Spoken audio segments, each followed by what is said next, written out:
അസ്സലാമു അലൈക്കും. മക്കത്ത് അവതരിച്ചിട്ടുള്ള ഒരു സൂറത്താണ് സൂറത്ത് അൽ അഅറാഫ്. അർഫുൻ എന്ന് പറയുന്ന വാക്കിൻ്റെ ബഹുവചനമാണ് അഅറാഫ് എന്ന് പറഞ്ഞാൽ. അഅറാഫ് എന്ന് പറഞ്ഞാൽ ഉന്നത സ്ഥാനത്തുള്ളവർ എന്നാണ് വാക്കിൻ്റെ അർത്ഥം. മതിൽ തലപ്പത്തുള്ളവർ, ഉന്നത സ്ഥാനത്തുള്ളവർ എന്നൊക്കെയാണ് പറയുക. സാധാരണഗതിയിൽ നമ്മുടെ വിശ്വാസപരമായി നമ്മൾ ചിന്തിക്കുമ്പോൾ, അഖീദാപരമായി ഇതിനെക്കുറിച്ച് നമ്മൾ മനസ്സിലാക്കുമ്പോൾ, സ്വർഗത്തിൻ്റെയും നരകത്തിൻ്റെയും ഇടക്കുള്ള ഒരു മക്കാൻ, ഒരു സ്ഥലമാണ് അഅറാഫ് എന്നാണ് പറയുന്നത്. മക്കാനൻ യഖഉമാ ബൈനൽ ജന്നത്തി വന്നാർ. ധാരാളം അഭിപ്രായങ്ങൾ ഇതിനെക്കുറിച്ചുണ്ട്.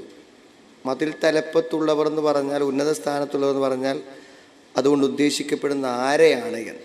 ചില ആളുകൾ മലക്കുകളെയാണ് എന്ന് പറഞ്ഞ ആളുകളുണ്ട്.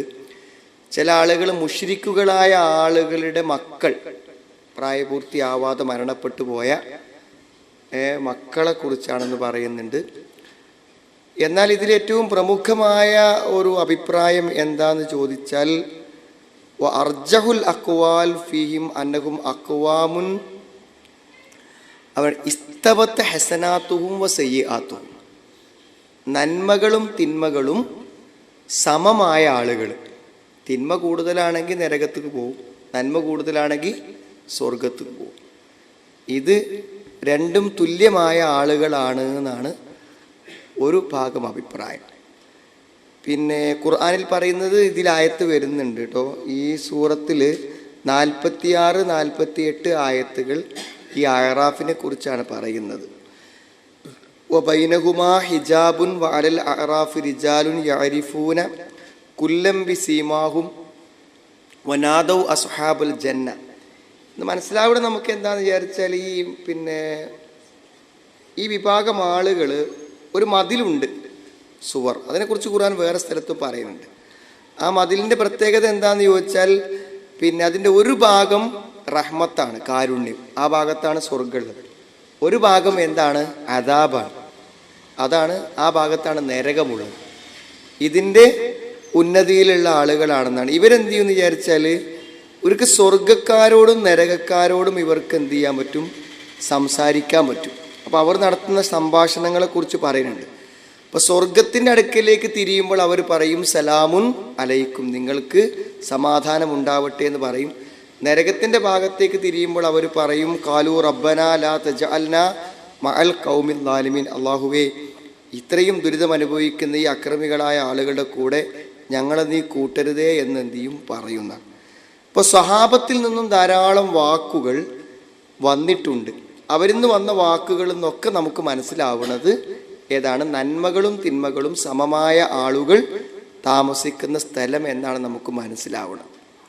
അപ്പം അവർ എന്താണ് അവിടെ വരാൻ കാരണം? നമ്മൾ പറഞ്ഞു, നന്മകളും തിന്മകളും അവർക്ക് സമമാണ്. പിന്നെ വേറെ ഇവരൊരിക്കലും പിന്നീട് നരകത്തേക്ക് പോകില്ല എന്നാണ്. അവരെന്ത് ചെയ്യാം? കുറച്ച് താമസിപ്പിക്കുക എന്നുള്ള, അവരെ കുറച്ച് വൈകിപ്പിക്കുന്നുണ്ടല്ലോ. ഈ നരകവും കാണണം, സ്വർഗവും കാണണം, എവിടുക്കാന്നറിയാതെ നിൽക്കുന്ന ഒരു അവസ്ഥ ഉണ്ട്. അത് അവർക്കുള്ള എന്താണ് ഒരു അവസ്ഥ. അത് അവസാനം അള്ളാഹു അവരെ എന്ത് ചെയ്യും? സ്വർഗത്തിലേക്ക് എത്തിക്കുന്നതാണ്. ചില വാക്കുകൾ പ്രകാരം സ്വർഗത്തിൽ ഏറ്റവും അവസാനം എത്തുന്ന ആളുകൾ ആരാണ്? ഈ അസ്ഹാബുൽ അഅറാഫാണ് എന്ന അഭിപ്രായങ്ങളും പറഞ്ഞിട്ടുണ്ട് എന്നർത്ഥം.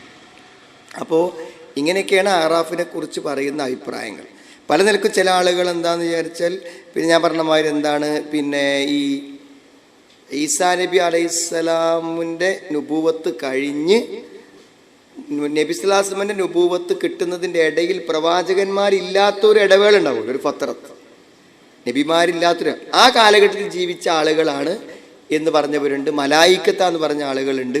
അതേമാതിരി നേരത്തെ പറഞ്ഞ മുശ്രിക്കീങ്ങളുടെ മക്കളാണ് ഈ അഅറാഫിലുള്ള ആളുകൾ എന്ന് പറഞ്ഞ ആളുകളുണ്ട്. പല അഭിപ്രായങ്ങൾ. പക്ഷെ ഏറ്റവും സ്വീകാര്യമായ അഭിപ്രായം എന്താണ്? നന്മയും തിന്മയും സമമായിട്ടുള്ള ആളുകളാകുന്നു എന്നാണ്. അവസാനം അവരോട് പറയും ഉദ്ഖുലുൽ ജന്നത ലാ ഖൗഫുൻ അലൈക്കും വലാ അൻതും തഹ്സനൂൻ, നിങ്ങൾ സ്വർഗത്തിൽ കടന്നോളി, നിങ്ങൾ ഭയപ്പെടേണ്ട, ദുഃഖിക്കേണ്ടതില്ല എന്ന് അവരോട് അവസാനമായി പറയും എന്നാണ് പറഞ്ഞിട്ടുള്ളത്. എല്ലാ ഇമാമിങ്ങളും മഹാന്മാരും ഒക്കെ ഇതിനെപ്പറ്റി പല ചർച്ചകളും നടത്തിയിട്ടുണ്ട്. അവസാനം ഏറ്റവും സ്വീകാര്യമായൊരു ചർച്ച എന്നുള്ള നിലക്ക് വന്നതാണെന്ത്? അസ്ഹാബുൽ അഅറാഫ് എന്ന് പറഞ്ഞാൽ ഇസ്തവത്ത് ഹസനാത്തുഹും വസയ്യിആത്തുഹും, നന്മകളും തിന്മകളും സമമായിട്ടുള്ള ആളുകളാണ് അവർ എന്നാണ്. ഏതായിരുന്നാലും നമുക്ക് അവിടെ എത്തുമ്പോൾ ഈ ആയത്ത് വരുമല്ലോ, അതായത് ഈ സൂറത്തിലെ 46, 48 വചനങ്ങൾ വരുമ്പോൾ ഇൻഷാ അല്ലാഹ് നമുക്ക് അതിനെക്കുറിച്ച് ഒന്നും കൂടി വിശദമായിട്ട് സംസാരിക്കാം. ഇപ്പം ഇതെന്താണെന്നുള്ളതിനെ പറ്റി ഒരു ധാരണ ഉണ്ടാവാൻ വേണ്ടി പറഞ്ഞു എന്ന് മാത്രം. ശരി, നമുക്ക് ഓതാം ആദ്യം.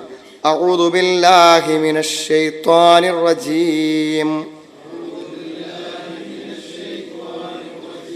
ബിസ്മില്ലാഹിർ റഹ്മാനിർ റഹീം. അലിഫ് ലാം മീം സ്വാദ്.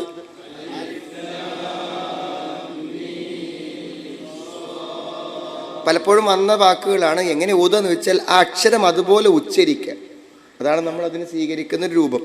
അലിഫ് എന്നുള്ളത് നമ്മൾ അലിഫ് എന്ന് പറയാ, ലാമുൻ എന്നുള്ളത് ലാം എന്ന് പറയാ.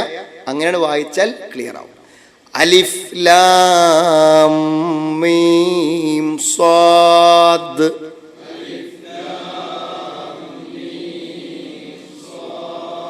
കിതാബുൻ ഉൻസില ഇലൈക ഫലാ യകുൻ ഫീ സദ്രിക്.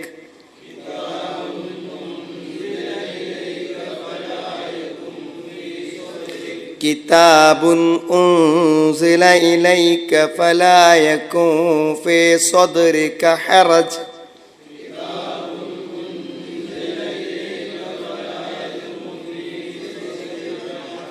فلا يكن في صدرك حرج منه لتنذر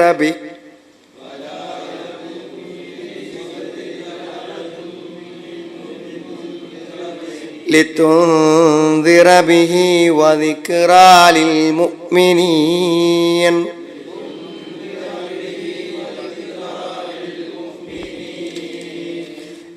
اتبعوا ما أنزل إليكم من ربكم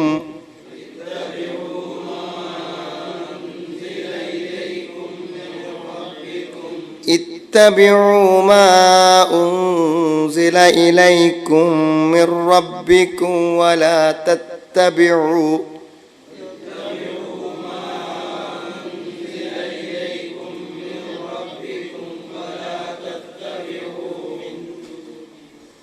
ولا تتبعوا من دونه أولياء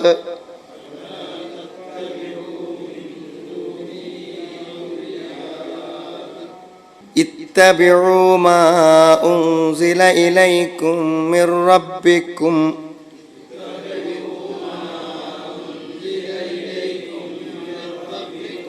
ما أنزل إليكم من ربكم ولا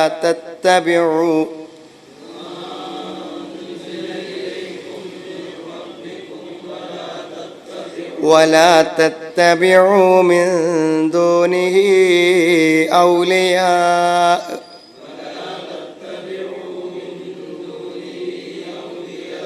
قليلا ما تذكرون. وكم من قرية أهلكناها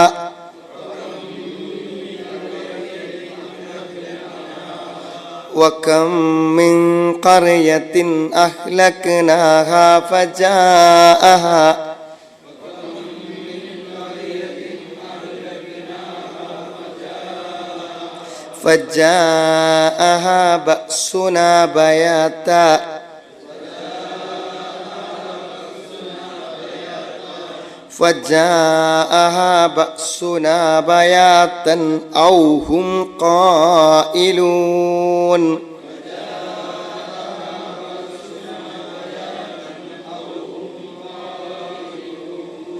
فما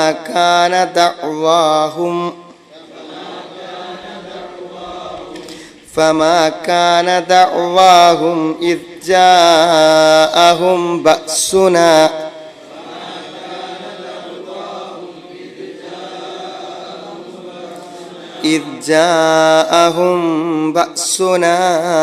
إلا أن قالوا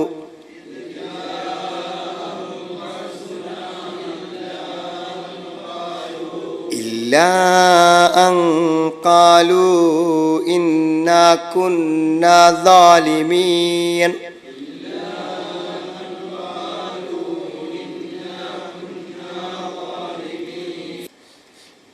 തുടങ്ങുന്നത് കേവലാക്ഷരങ്ങളെ കൊണ്ടാണ്. അലിഫ് ലാം മീം സ്വാദ്, 4 അക്ഷരങ്ങളെ കൊണ്ടാണ് തുടങ്ങുന്നത്. എന്താണ് നമ്മൾ പലപ്പോഴും ഈ സൂറത്തുകൾ ഇതുപോലെ തുടങ്ങുന്ന അത് വന്നതാണ്, ആ സന്ദർഭത്തിൽ അതിനെപ്പറ്റി നമ്മൾ പറഞ്ഞിട്ടുണ്ട്. പക്ഷേ ഇതിനെക്കുറിച്ച് വളരെ കൃത്യമായി 2 വരികളിൽ ഒരു വിശദീകരണം ഇമാം സാദി അദ്ദേഹത്തിന് തഫ്സീർ കൊടുക്കുന്നുണ്ട്. അത് മനസ്സിലാക്കിയാൽ മതി ശരിക്കും നമ്മളിതിനെക്കുറിച്ച്. എന്താണ് അതിൻ്റെ അൽ ഹുറൂഫുൽ മുഖത്തഅ ഫി അവൈലിസ് സൂവർ, സൂറത്തുകൾക്ക് മുന്നിൽ വരുന്ന ഇത്തരം കേവലാക്ഷരങ്ങൾ. ഇങ്ങനെ അലിഫ് ലാം മീം യാസീൻ അലിഫ് ലാം റോ, ഈ ഇതുപോലെ കാണുന്ന എന്താണ് അക്ഷരങ്ങൾ. അതെന്താ വെച്ചാൽ ഏറ്റവും നല്ലത് എന്താന്ന് ചോദിച്ചാൽ അസ്സുകൂതു അനി തഅറുദി ലിമഅനാഹ, അതിൻ്റെ അർത്ഥം പറയാൻ ശ്രമിക്കാതിരിക്കലാണ് ഏറ്റവും നല്ലത്. അലിഫ് എന്ന് പറഞ്ഞാൽ അള്ളാഹു, ലാമു എന്ന് പറഞ്ഞാൽ ജിബ്രീൽ, മീം എന്ന് പറഞ്ഞാൽ മുഹമ്മദ് നബി, ഇങ്ങനെ പല ആളുകളും എന്ത് ചെയ്യുന്നുണ്ട്, ഇതിന് അർത്ഥം പറയാറ്. അപ്പം നല്ലത് എന്താണ്, അതിന് പ്രത്യേകിച്ച് അർത്ഥങ്ങളും വ്യാഖ്യാനങ്ങളും ഒന്നും പറയാതിരിക്കലാണ് നല്ലത്. ഇപ്പം എന്താണ്, ഇനി അങ്ങനെ പറയുകയാണെങ്കിൽ എന്തു വേണം, മിൻ ഗൈരി മുസ്തനദിൻ ശർഈ, മതപരമായ എന്തെങ്കിലും അവലംബം വേണം.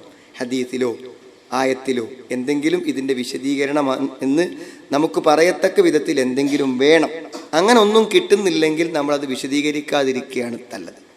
പക്ഷെ നമ്മൾ വിശദീകരിക്കാതെ പോകുമ്പോൾ നമ്മൾ മനസ്സിലാക്കേണ്ടത് ഇത് കേവലം അക്ഷരങ്ങളാണെങ്കിലും മഅൽ ജസ്ം ബി അന്നല്ലാഹ തആല ലം യുനസ്സിൽഹാ അബസൻ ബൽ ലിഹിക്മത്തിൻ ലാ നഅലമുഹ. അല്ലാഹു വെറുതെ പറയില്ലല്ലോ. അള്ളാഹു എന്തായിരുന്നാലും നമുക്ക് ഉറപ്പിച്ചു പറയാൻ പറ്റും, അള്ളാഹു വെറുതെ ഇറക്കിയതല്ല ഈ വാക്കുകളെ, നമുക്കറിയാത്ത എന്തോ വലിയ ഹിക്മത്ത് ആ വാക്കുകൾ ഉൾക്കൊള്ളുന്നുണ്ട്, ആ അക്ഷരങ്ങൾ ഉൾക്കൊള്ളുന്നുണ്ട് എന്ന് നമ്മൾ മനസ്സിലാക്കണം.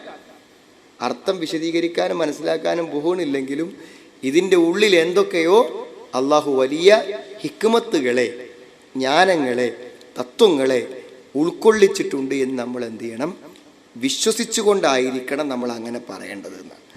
എന്തായിരുന്നാലും നമുക്കൊരു അത്ഭുതകരമായൊരു സംഗതിയാണ്. നിങ്ങൾക്കറിയാം, ഇപ്പോൾ അറബി ഭാഷയെ സംബന്ധിച്ചിടത്തോളം അറിയാൻ പറ്റും, ഒറ്റ അക്ഷരം കൊണ്ട് ഒരാശയത്തെ പ്രകടിപ്പിക്കാൻ പറ്റും. ഒരക്ഷരം, ഒറ്റ വാക്ക്, ഒരക്ഷരം കൊണ്ട് ഒരാശയത്തെ പ്രകടിപ്പിക്കാൻ നമുക്ക് പറ്റും. ഇപ്പോൾ കാഫ് ഉണ്ടല്ലോ, 2 പുള്ളിയുള്ള കാ, അത് ഖീ എന്ന് പറഞ്ഞാൽ എന്തായി, ഒരാശയമായി. ഒറ്റ അക്ഷരമുള്ളൂ.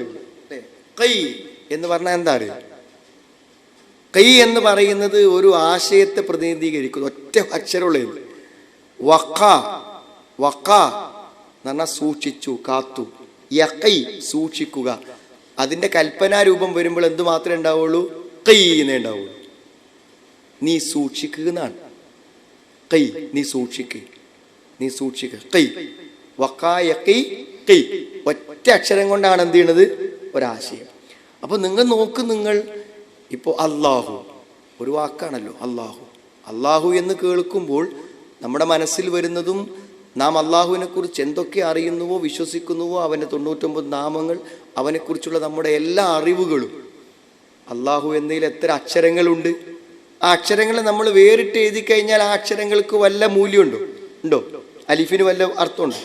ലാമിന് വല്ല അർത്ഥമുണ്ടോ? ഹാഇന് വല്ല അർത്ഥമുണ്ടോ? പക്ഷേ ഇത്രയും ഈ അക്ഷരങ്ങൾ കൂടിച്ചേരുമ്പോൾ നമുക്ക് വിശദീകരിക്കാൻ കഴിയാത്ത അത്ര വലിയ ആശയങ്ങളാണ് അക്ഷരങ്ങൾ ചേർത്ത് വെച്ചുകൊണ്ട് പറയുന്നത് എന്നുള്ളതാണ്. അപ്പം അത് ആ അക്ഷരങ്ങൾ എന്നുള്ളതൊക്കെ തന്നെ വേറിട്ട് ചിന്തിക്കുമ്പോൾ നമ്മളെ സംബന്ധിച്ചിടത്തോളം ഭയങ്കരമായ വിസ്മയങ്ങളും ദൃഷ്ടാന്തങ്ങളും ഒക്കെ അതിലുണ്ട്. ഏതാവട്ടെ, അലിഫ് ലാം മീം സ്വാ പരിഭാഷയിൽ നോക്കിയാൽ എന്താ കാണുക? അലിഫ് എന്ന് എന്ത് ചെയ്യും, മലയാളത്തിൽ എഴുതിയിട്ടുണ്ടാവും. ലാം എന്ന് മലയാളത്തിൽ എഴുതിയിട്ടുണ്ടാവും. മീം എന്ന് മലയാളത്തിൽ എഴുതിയിട്ടുണ്ടാവും. സ്വാദ് എന്ന് മലയാളത്തിൽ എഴുതിയിട്ടുണ്ടാവും. അതിനാണ് അതിൻ്റെ പരിഭാഷ. കിതാബുൻ ഉൻസില ഇലൈക ഫലാ യകും ഫീ സദ്രിക ഹറജ്. കിതാബുൻ ഒരു ഗ്രന്ഥം എന്ന് പറഞ്ഞാൽ ഈ ഗ്രന്ഥം. ഉൻസില ഇലൈക, നിന്നിലേക്ക് എന്താണ് അവതരിപ്പിക്കപ്പെട്ടിട്ടുള്ള ഒരു ഗ്രന്ഥമാണ് ഇത്. ഈ ഖുർആൻ നമ്മുടെ മുന്നിൽ, എല്ലാവരും മുന്നിൽ ഇരിക്കുന്ന ഖുർആനെ പറ്റി പറയാണ്. ഇത് മുഹമ്മദ് നബിയെ താങ്കൾക്ക് ഇറക്കി തന്നിട്ടുള്ള ഒരു ഗ്രന്ഥമാണ്. കിതാബുൻ ഉൻസില ഇലൈക്, നിന്നിലേക്ക് ഇറക്കി തന്ന ഒരു ഗ്രന്ഥമാണ് എന്ന് പറയുമ്പോൾ ഇതിനെ നിങ്ങൾ സാധാരണ ഒരു ഗ്രന്ഥമായിട്ട് നിങ്ങൾ കാണരുത്. മറിച്ചെന്താണ്, ഖുർആനിന്റെ മഹത്വത്തെയാണ് അള്ളാഹുവോട് വിശദീകരിക്കുന്നത്. ഐ കിതാബുൻ ജലീൽ ഹവാ കുല്ലമാ യഹ്താജു ഇലൈഹിൽ ഇബാദ്. ഒരു സംശയവും വേണ്ട, ഒരു മനുഷ്യന് അവന്റെ ജീവിതത്തിൽ എന്തെല്ലാം ആവശ്യമുണ്ടോ ആ മുഴുവൻ കാര്യങ്ങളെയും അത് ഉൾക്കൊള്ളുന്നു എന്ന് മാത്രമല്ല, ഈ പ്രപഞ്ചത്തിന്റെ സൃഷ്ടികർത്താവായ പടച്ചവന് അവന്റെ സൃഷ്ടികളായ നമ്മളോട് എന്തൊക്കെ സംവേദിക്കാനുണ്ടോ, എന്തൊക്കെ അറിവുകൾ നമുക്ക് തരാനുണ്ടോ, എന്തൊക്കെ നിർദ്ദേശിക്കാനുണ്ടോ, അവന്റെ താല്പര്യങ്ങൾ എന്തൊക്കെയാണെന്ന് നമുക്ക് അറിയേണ്ടതുണ്ടോ, ജമീ അൽ മത്താലിബിൽ ഇലാഹിയ, അത് മുഴുവനും ഖുർആനിലുണ്ട്. അത് മുഴുവനും ഖുർആനിലുണ്ട്. എല്ലാം ഹദീസുകൾ മുഴുവൻ എന്തിന്റെ വിശദീകരണമാണ്? ഖുർആന്റെ വിശദീകരണമല്ലാത്തൊന്നുമില്ല. ഖുർആന്റെ വിശദീകരണമാണ് ഹദീസിലുള്ള എല്ലാ കാര്യങ്ങളും. മനസ്സിലായില്ലേ? അപ്പോ ഹദീസിൽ നമ്മളൊരു കാര്യം കണ്ടാൽ തന്നെ നമുക്കത് ഖുർആനിലുള്ളതാണെന്ന് പറയാം. എങ്ങനെ പറയാം? ഖുർആന്റെ എത്രാമത്തെ ആയത്തെന്നല്ല പറയാം, ഖുർആനിലുണ്ട്. എങ്ങനെ പറയും? നബി സല്ലല്ലാഹു അലൈഹി വസല്ലമയുടെ വാക്കുകളെല്ലാം ഒന്നുകിൽ ഒരു കൽപ്പന അല്ലെങ്കിൽ ഒരു വിരോധം. അതാണല്ലോ, ഇന്നത് ചെയ്യണം അല്ലെങ്കിൽ ചെയ്യണ്ട, അതല്ല ഉണ്ടാവുക. ഖുർആനിൽ ഒരു ആയത്തുണ്ട്, എന്ത്? ഫമാ ആതാകുമുർ റസൂലു ഫഖുദൂഹു വമാ നഹാകും അൻഹു ഫൻതഹു. അപ്പൊ എല്ലാം ഖുർആനിലുണ്ട്. റസൂലുള്ള എന്ത് കൊണ്ടുവന്നോ അത് നിങ്ങൾ സ്വീകരിക്കണം. റസൂലുള്ളാഹി സ്വല്ലല്ലാഹു അലൈഹി വസല്ലം നിങ്ങൾ എന്ത് വിരോധിച്ചോ നിങ്ങളോട്, അത് നിങ്ങൾ എന്ത് ചെയ്യണം? ഉപേക്ഷിക്കണം. വിദ്യം ഖുർആനിൽ കണ്ടില്ലല്ലോ അല്ലേ? കയ്യുമേയും കാലുമൊക്കെ ഈ ഇരകളെ പിടിച്ച് കീറി തിന്നാൻ വേണ്ടിയിട്ടുള്ള നഖങ്ങളുള്ള മൃഗങ്ങളെ ഭക്ഷിക്കരുത്. ലുഫർ, നഖങ്ങളുള്ള ജീവികളെ ഭക്ഷിക്കരുത്. അത് ഹദീസിലല്ലേ? ഹദീസിലുണ്ടായാൽ അതിൻ്റെ അർത്ഥം എന്താ? ഖുർആനിലുണ്ട് എന്നാണ്. വമാ ആതാകുമുർ റസൂലു ഫഖുദൂഹു വമാ നഹാകും അൻഹു ഫൻതഹു. അപ്പോൾ ഖുർആനാണ് പറയണത്. റസൂലുള്ള എന്ന് പറഞ്ഞാൽ നിങ്ങൾ സ്വീകരിക്കണം. റസൂലുള്ള വിരോധിച്ചാൽ നിങ്ങൾ എന്ത് ചെയ്യണം? ഇപ്പൊ ഖുർആനെ കണ്ടില്ല അറിയാൻ പറ്റില്ല. ഖുർആനെ കണ്ടില്ല, ഖുർആനിലുണ്ട് എന്നാ പറയാം. ഹദീസിൽ പറഞ്ഞ എല്ലാ കാര്യങ്ങളും ഖുർആനിലുണ്ട് എന്നാ പറയാം കേട്ടോ. അതിന് പ്രശ്നമല്ല. അപ്പൊ എന്താ വെച്ചാൽ എല്ലാം ഉൾക്കൊള്ളുന്നതാണ് ഈ ഗ്രന്ഥം. അപ്പോൾ നമ്മൾ തന്നെ ചിന്തിച്ചാൽ ഖുർആനുമായുള്ള നമ്മുടെ അറിവിൻ്റെയും പ്രയോഗത്തിൻ്റെയും ബന്ധമനുസരിച്ച് കൊണ്ടാണ് ഒരു മനുഷ്യൻ എന്ന നിലയ്ക്ക് ഈ ഭൂമിയിലുള്ള നമ്മുടെ ജീവിതത്തിൻ്റെ സുഖവും സന്തോഷവും ഔന്നിത്യവും സമാധാനവും നിലകൊള്ളുന്നത്. അതുകൊണ്ട് നമ്മൾ പൊട്ടന്മാരായി ജീവിതം നന്നാക്കാൻ വേണ്ടി ഭൗതിക സാഹചര്യങ്ങൾ എത്ര നന്നാക്കിയാലും നമുക്ക് എന്ത് ചെയ്യൂല? ഒരു ജീവിതത്തിൻ്റെ ശരിയായ സമാധാനമോ സന്തോഷമോ കിട്ടൂല. അത് ഖുർആനെന്ന് നമ്മൾ സ്വീകരിക്കുന്ന ആശയങ്ങൾക്കനുസരിച്ചാണ് നമുക്ക് കിട്ടുക. ഇപ്പം നമ്മുടെ ഖുർആൻ സമ്മേളനം കഴിഞ്ഞു. അപ്പോൾ ഖുർആൻ സമ്മേളനം പിന്നെ നമ്മളോട് ആവശ്യപ്പെട്ടൊരു കാര്യം തന്നെ അതാണ്. നമ്മളെല്ലാവരോടും, മുസ്ലിങ്ങളോടും അമുസ്ലിങ്ങളോടും ഒക്കെ പറഞ്ഞ കാര്യം അതാണ്. എത്ര സമയം ഇനി മരിക്കണിലിടക്ക് ഖുർആനുമായി ബന്ധപ്പെടാൻ പറ്റുമോ അതിന് ശ്രമിച്ചോളി എന്നാണ് നമ്മളെല്ലാവർക്കും നൽകുന്ന മെസ്സേജ്. അപ്പം നമ്മളൊക്കെ ശ്രദ്ധിക്കേണ്ട എന്താ വെച്ചാൽ, ഇതിട്ട് നമ്മളെ പിന്നാലെയൊന്നും ആരും വരൂല. ഖുർആൻ എവിടെ പഠിപ്പിക്കണമെന്ന് വെച്ചാൽ അവിടെ പോയിട്ട് കുറച്ചു നേരം ഇരുന്നാൽ അതിൻ്റെ ഒരു ഗുണം നമ്മുടെ ജീവിതത്തിൽ ഉണ്ടാകും. നമ്മളൊക്കെ ഏതായിരുന്നാലും ഒരു ഒത്തുവരലാണ്. ഖുർആൻ സമ്മേളനം കഴിഞ്ഞ ഉടനെ പുതിയ സുഹൃത്താണ് നമ്മളെന്ത് ചെയ്തത്? തുടങ്ങിയത്. എല്ലാ നന്മകളെയും പ്രതിനിധീകരിക്കുന്ന മനുഷ്യന്റെ സമ്പൂർണ്ണ മാർഗദർശനത്തിന്റെ ഗ്രന്ഥം. എന്നിട്ട് എന്താ നബിനോട് അല്ലാഹു പറഞ്ഞത്? ഫലായകും ഫീ സദ്രിക ഹറജും മിൻഹു, ഫലായകും ഫീ സദ്രിക ഹറജും മിൻഹു. അതുകൊണ്ട് പ്രവാചകരെ, താങ്കളുടെ മനസ്സിൽ അതിനെക്കുറിച്ചൊരു വിഷമവും ഉണ്ടാവരുത്. അതിനെക്കുറിച്ചൊരു വിഷമവും ഉണ്ടാവരുത്. മുഫസ്സിരീങ്ങളുടെ വ്യാഖ്യാനത്തിൽ നിന്ന് രണ്ട് ആശയങ്ങളാണ് നമുക്ക് കിട്ടുന്നത്. നിന്റെ മനസ്സിൽ നിനക്ക് ഒരു വിഷമവും ഉണ്ടാവരുത് എന്ന് ഖുർആൻ അല്ലാഹു ഇറക്കി തന്നതാണ് നിനക്ക്. അതുകൊണ്ട് നിനക്ക് നിന്റെ മനസ്സിൽ ഒരു വിഷമം ഉണ്ടാവരുത് ആ ഖുർആനെ പറ്റി എന്ന് പറഞ്ഞതിന് രണ്ട് ആശയങ്ങൾ പറയുന്നുണ്ട്. ഒരാശയം എന്താണെന്ന് ചോദിച്ചാൽ, ഈ ഖുർആന് പറഞ്ഞ കാര്യങ്ങളുമായി നീ ജനങ്ങളോട് പറയുകയും ഉപദേശിക്കുകയും ചെയ്യുമ്പോൾ ആ ജനങ്ങൾ നിന്നെ എന്ത് ചെയ്യും? കൈകാര്യം ചെയ്യും. അതിപ്പോ ഈ ഖുർആൻ കൊണ്ടാണല്ലോ എനിക്ക് ഈ ബുദ്ധിമുട്ടുണ്ടായത് എന്ന് എന്ത് ചെയ്യരുത് ചിന്തിക്കരുത്. ഇപ്പൊ നമ്മൾ പറയുമ്പോൾ എന്താ വെച്ചാൽ ഞാനിപ്പോ ഇതൊക്കെ സ്വീകരിച്ച് ഈ വഴിക്ക് പോകാൻ തീരുമാനിച്ചതാണ് എൻ്റെ ആകെ പ്രശ്നം, പഴയ മാതിരി പോവുകയാണെങ്കിൽ ഇപ്പോൾ ഒരു കുഴപ്പമുണ്ടായിരുന്നില്ല എന്ന് നമ്മളിൽ പലപ്പോഴും പല ആളുകളും അറിയാതെ പറഞ്ഞു പോകുന്ന കാര്യമാണ്. ഞാൻ എന്താ വെച്ച് ഇതൊക്കെ ഇങ്ങനെ കേട്ടപ്പോൾ ഇതൊക്കെ എന്താണ്ട് കുറച്ചൊക്കെ അതിനനുസരിച്ച് പോകാം എന്ന് തീരുമാനിച്ചപ്പോൾ പിന്നെ ഭാര്യയ്ക്ക് പ്രശ്നം, ഭർത്താവിന് പ്രശ്നം, കുട്ടികൾക്ക് പ്രശ്നം, നാട്ടിലേക്ക് പ്രശ്നം, കുടുംബക്കാർക്ക് പ്രശ്നം, എന്താ ഇപ്പം ഇതിങ്ങനെ. അപ്പോൾ ഇത് കൊണ്ടുനടന്നത് ഒരു വിഷമായി പോയല്ലോ, ഇതിലെത്തിപ്പെട്ടതൊരു ബുദ്ധിമുട്ടായി പോയല്ലോ എന്നൊരു ചിന്ത, ഒരാശയം അതാണ്. രണ്ടാമത്തെ ഒരാശയം എന്താണെന്ന് വിചാരിച്ചാൽ, എന്തിനാണ് നബിയെ താങ്കൾ വിഷമിക്കുന്നത്? 100% അള്ളാഹുവിൽ നിന്ന് തന്നെയുള്ള ഒരു നിത്യസത്യമാണ് ഈ ഖുർആൻ. അതുകൊണ്ട് ഈ വിശുദ്ധ ഖുർആൻ അന്നഹു അസ്ദഖുൽ കലാം, ഇത് ഏറ്റവും നല്ല വാക്കുകളാണ്.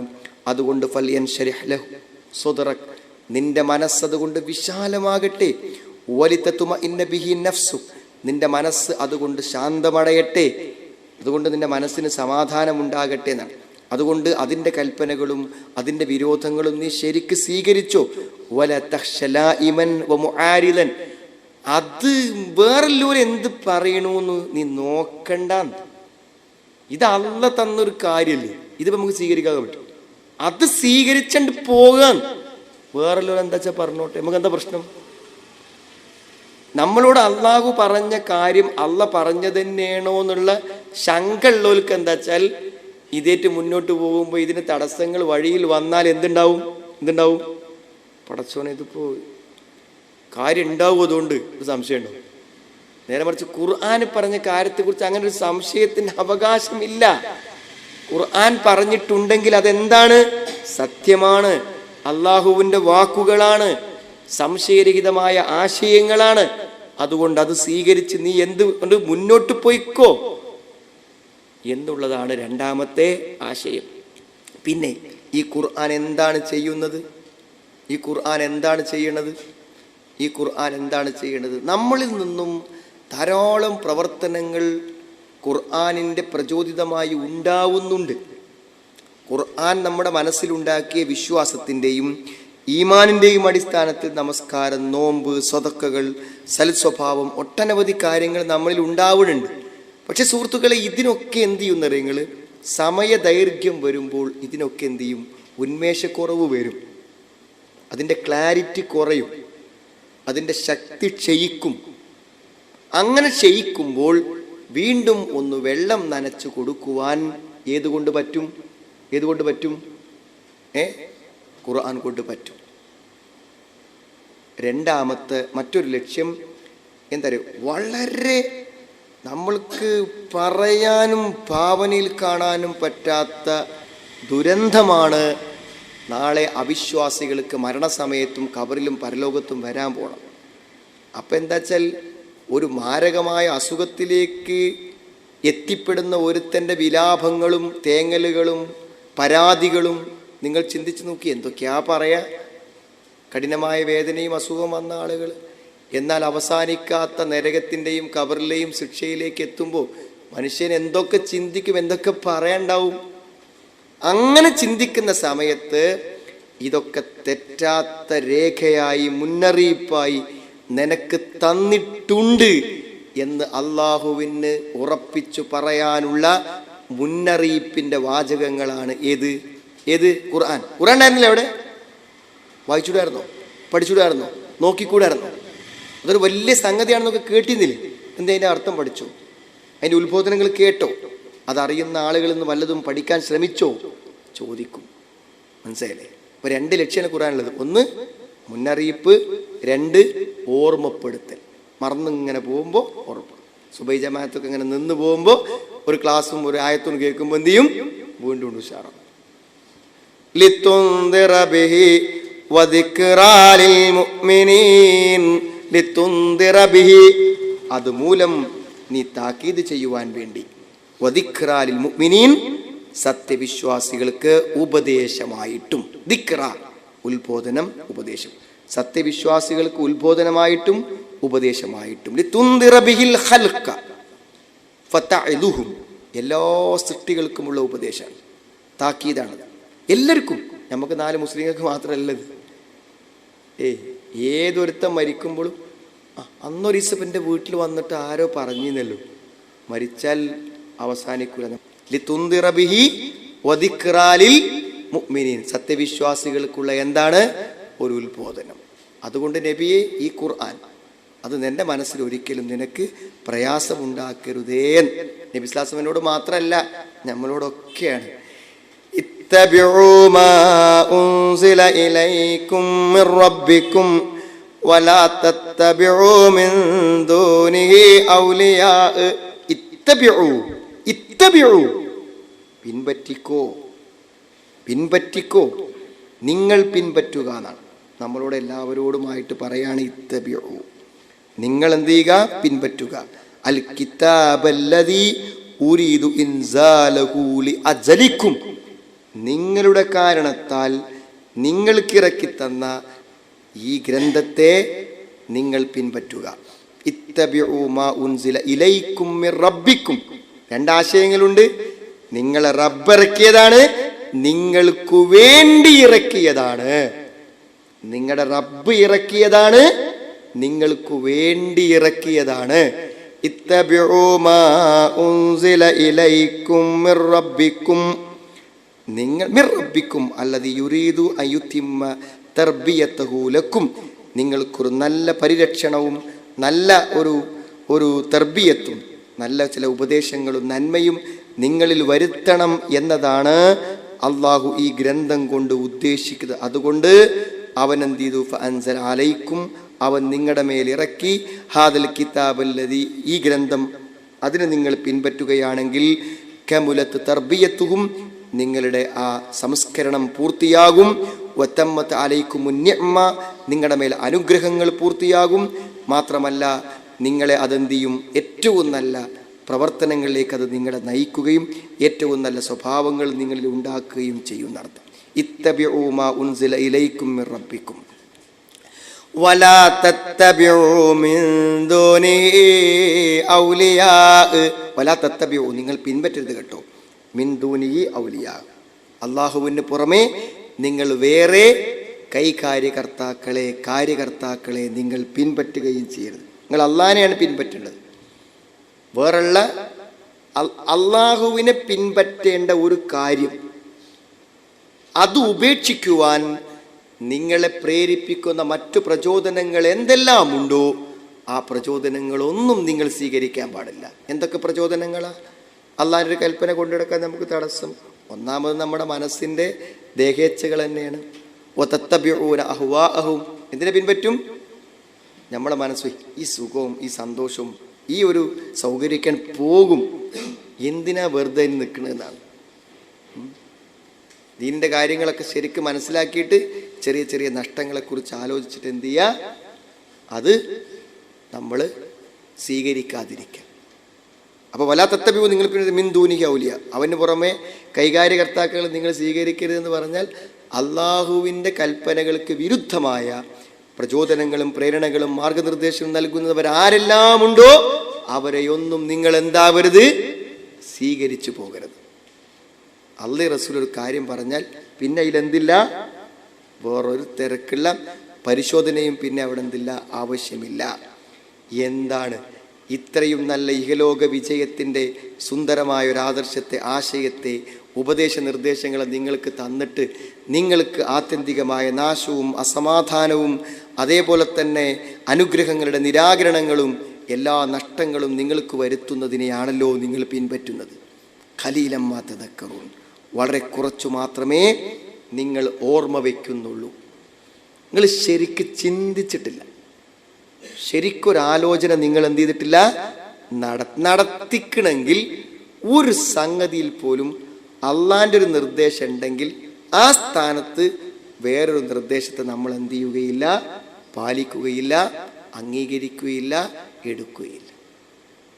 അതാ പറയണം. ഈ ഖുർആൻ ഇത്ര നല്ല സുന്ദരമായ മാർഗനിർദ്ദേശങ്ങൾ നൽകുമ്പോൾ പടച്ചോൻ നിങ്ങൾക്ക് വേണ്ടി ഒരു ഉപദേശം ഇറക്കിയിട്ട്, പടച്ചോൻ ഇറക്കിയത് നിങ്ങൾക്ക് വേണ്ടി ഇറക്കിയത്, നിങ്ങളെ ഗുണത്തിന് വേണ്ടി ഇറക്കിയത്, ഇഹപര നന്മകൾക്ക് വേണ്ടി ഇറക്കിയത്. എന്നിട്ട് എന്താണ്? നിങ്ങളത് സ്വീകരിക്കാതിരിക്കുക എന്ന് പറഞ്ഞാൽ എത്ര കഷ്ടമാണ് നിങ്ങളുടെ കാര്യം. വളരെ കുറച്ച് മാത്രമേ നിങ്ങൾ എന്ത് ചെയ്യുന്നുള്ളൂ, ചിന്തിക്കുന്നുള്ളൂ എന്നാണ്. പിന്നെന്താ പറയണത്? ഈ സത്യങ്ങളെ നിരാകരിക്കാൻ കാത്തു നിൽക്കുകയാണ്. മക്കത്താണിത് ഇറങ്ങുന്നത്. നൂഹ് നബിയോട് അദ്ദേഹത്തിന് ജനത എന്ത് ചെയ്തു, ഇബ്രാഹിം നബി അലൈഹി സ്വലാമിനോട് അദ്ദേഹത്തിന് ജനത എന്ത് ചെയ്തു, അതുതന്നെയാണ്, അതിൻ്റെ തനിയാവർത്തനം തന്നെയാണ് മുശ്രിക്കുകൾ ആരോട് കാണിക്കാൻ പോകുന്നത്? മുഹമ്മദ് നബി സാസ്മയോട് കാണിക്കാൻ പോകുന്നത്.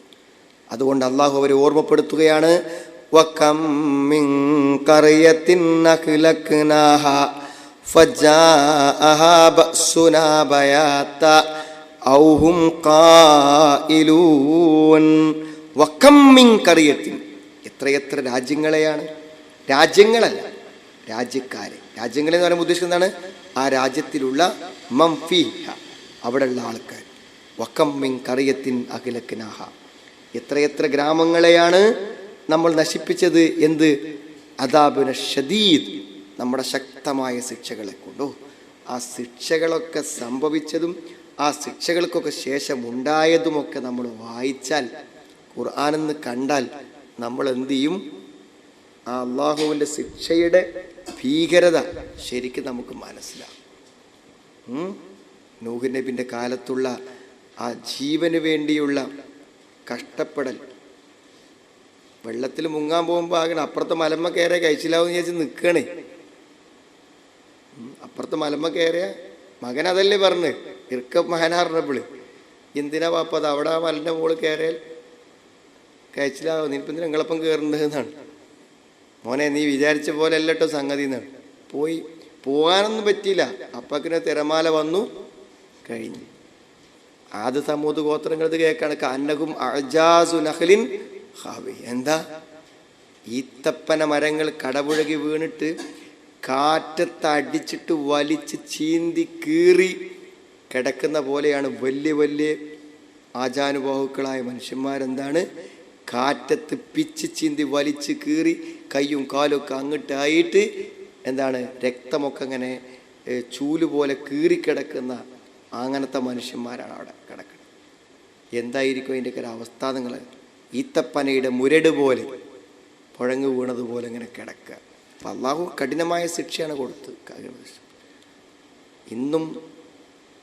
ഇന്നും എന്താണെന്ന് വിചാരിച്ചാൽ, പിന്നെ അന്ന് ലൂത്ത് നബിയുടെ സമുദായത്തെ നശിപ്പിക്കാൻ വേണ്ടി ആകാശത്തുനിന്ന് പതിച്ച ആ കല്ലുകളാണ് ഇന്നും എന്താണ് അവിടെയുള്ള കടലിനെ കൂടുതൽ സാന്ദ്രതയോടുകൂടെ മലന്നിങ്ങനെ കിടക്കാം അതിന് മുകളിൽ, വെള്ളത്തിൻ്റെ മുകളിൽ. അപ്പം എന്താ വെച്ചാൽ ഇതൊക്കെ അള്ളാഹുവിൻ്റെ, ഇതൊക്കെ നിങ്ങൾക്ക് കാണിച്ചതിന് എന്തിനാണ്? ആലോചിച്ചോളി വിചാരിച്ചത്. വകം മിൻ ഖർയത്തിൻ അഹ്ലക്നാഹ, എത്ര രാജ്യങ്ങളെ, രാജ്യക്കാരെയാണ് നാം നശിപ്പിച്ചിരിക്കുന്നത്. ഫജാഅഹാ ബഅസുനാ ബയാതൻ, ഫജാഅഹാ ബഅസുനാ ബയാതൻ ഔ ഹും ഖായിലൂൻ. ഫജാഅഹാ ബഅസുനാ, അങ്ങനെ നമ്മുടെ ശിക്ഷ അവർക്ക് വന്നു, നമ്മുടെ ശൗര്യം, നമ്മുടെ ശിക്ഷ അവർക്ക് വന്നു. ബയാത്തൻ, ബയാത്തൻ നിശാക്രമണം, രാത്രിയുള്ള ആക്രമണമായിട്ട്. രാത്രി ഇങ്ങനെ സുഖമായിട്ട് കടന്നുറങ്ങുമ്പോൾ വന്നു. ഔഹും ഖായിലൂൻ, കൈലൂലത്ത് എന്താണ്? ഉച്ച സമയത്ത് ചോറൊക്കെ വെച്ചിട്ടൊന്ന് വിശ്രമിക്കുമല്ലോ, ആണ് കൈലൂലത്ത്, ചെറിയൊരു ഉറക്കം. മധ്യാഹ്ന സമയത്ത് എന്താണ്? അവർ വിശ്രമം കൊള്ളുന്നവരായിരിക്കും. രാത്രിയിൽ അവർ കഴിച്ചു കൂട്ടുന്ന സമയത്തും അവർക്ക് എന്ത് ചെയ്തു?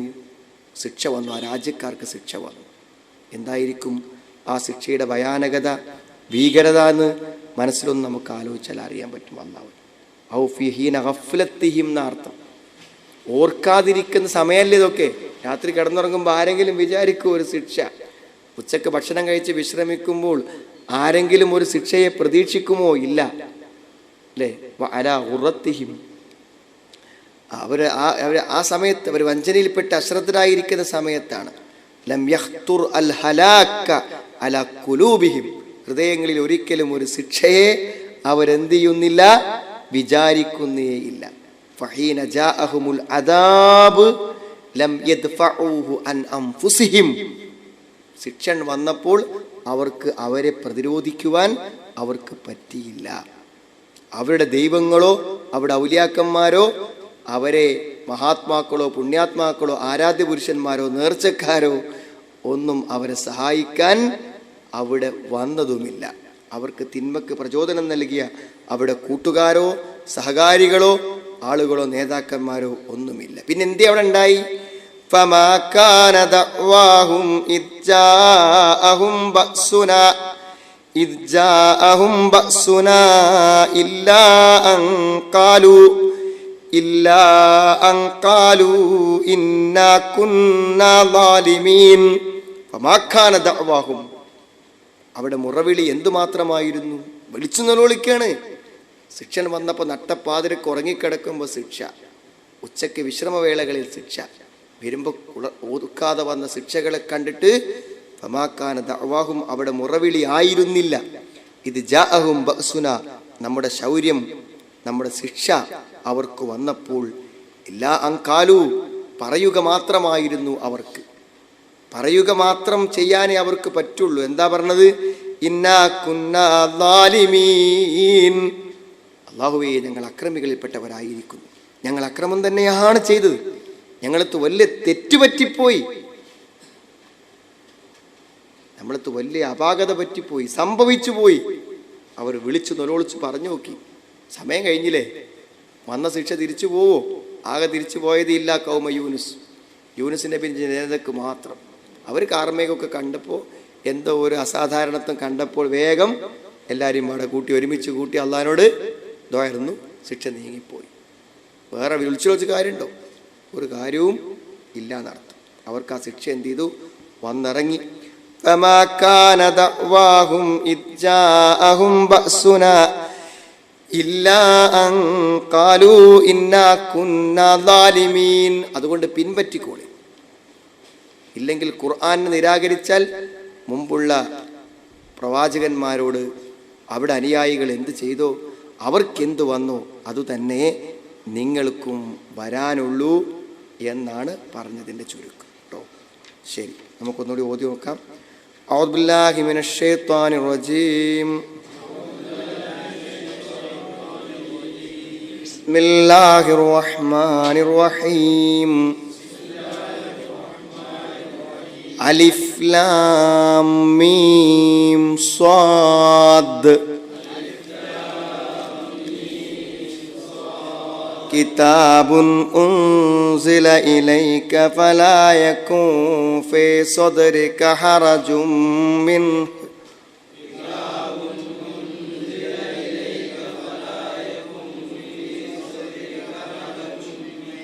فلا يكن في صدرك حرج منه لتنذر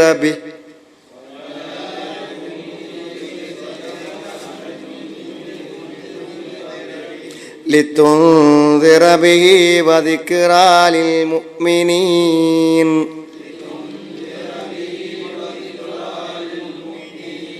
اتبعوا ما أنزل إليكم من ربكم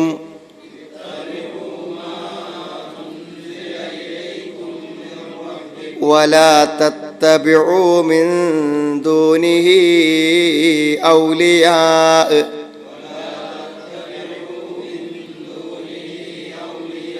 قليلا ما تذكرون. وكم من قرية أهلكناها فجاءها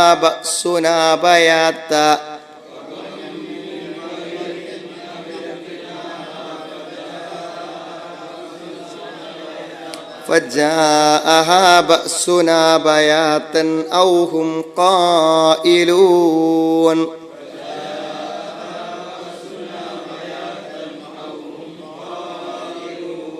فما كان دعواهم إذ جاءهم بأسنا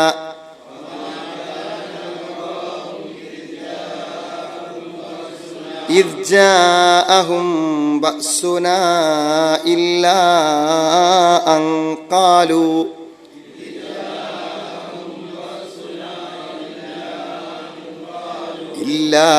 أن قالوا إنا كنا ظالمين.